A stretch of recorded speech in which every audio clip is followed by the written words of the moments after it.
2019 నుంచి 24 వరకు ఆంధ్రప్రదేశ్ లో చీకటి రోజులు చూసాం. గత ప్రభుత్వం 5 ఏళ్లలో 10 లక్షల కోట్ల అప్పు చేసింది. రాష్ట్రాన్ని 30 ఏళ్లు వెనక్కి నెట్టేశారు. గత ప్రభుత్వ హయాంలో అభివృద్ధికి అడ్రస్ లేకుండా పోయింది. 2024 ఎన్నికల్లో ప్రజలు ఒక చరిత్ర సృష్టించారు. 94% స్ట్రైక్ రేట్, 164 సీట్లతో ఎన్డీఏ ప్రభుత్వాన్ని గెలిపించి రికార్డులు బద్దలుగొట్టారు. డబుల్ ఇంజన్ సర్కార్ తో రాష్ట్రం చీకటి నుంచి వెలుగు వైపు తొలి అడుగు వేసింది. గౌరవ ప్రధానమంత్రి నరేంద్ర మోడీ గారు, గౌరవ ముఖ్యమంత్రి చంద్రబాబు నాయుడు గారు, ఉప ముఖ్యమంత్రి పవన్ అన్న గారు కలిసి ఈ రోజు ఆంధ్ర రాష్ట్రంలో సుపరిపాలన అందిస్తున్నారు.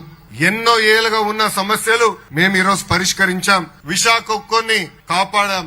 ఏకంగా విశాఖ రైల్వే జోన్ ఏర్పాటు చేశాం. పోలవరం నిర్మాణం కోసం కేంద్రం సహకారం అందిస్తుంది. అమరావతి నిర్మాణం కోసం కేంద్రం నుంచి రావాల్సిన నిధులు కూడా ఈ రోజు వస్తున్నాయి. ఏకంగా రాయలసీమ కూడా ఇండస్ట్రియల్ కారిడార్ ఏర్పాటుకు కేంద్ర ప్రభుత్వం నిధులు కేటాయిస్తాం జరిగింది. మన ప్రభుత్వం నినాదం ఒకటే, ఒకే రాష్ట్రం ఒకే రాజధాని, కానీ అభివృద్ధి వికేంద్రీకరణ.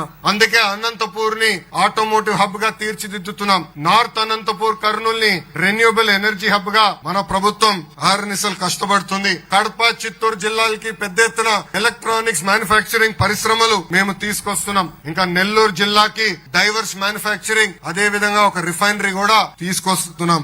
ఇంకా ప్రకాశం జిల్లాని ఏకంగా సిబిజీ హబ్ గా మేము తయారు చేస్తున్నాం. ఇంకా గుంటూరు, కృష్ణా జిల్లాకు వచ్చి కేవలం రాజధాని కాకుండా భారతదేశానికి ఒక క్వాంటమ్ వ్యాలీ హబ్ గా మేము తయారు చేయబోతున్నాం. ఇంకా ఉభయ గోదావరి జిల్లాలో ఆక్వాని, డిఫెన్స్ పరిశ్రమల్ని పెద్ద ఎత్తున మేము ప్రోత్సహిస్తున్నాం. ఉత్తరాంధ్రకి pharma, IT, medical devices manufacturing, ఒక స్టీల్ హబ్ గా కూడా మన ప్రభుత్వం తీర్చిదిద్దుతుంది.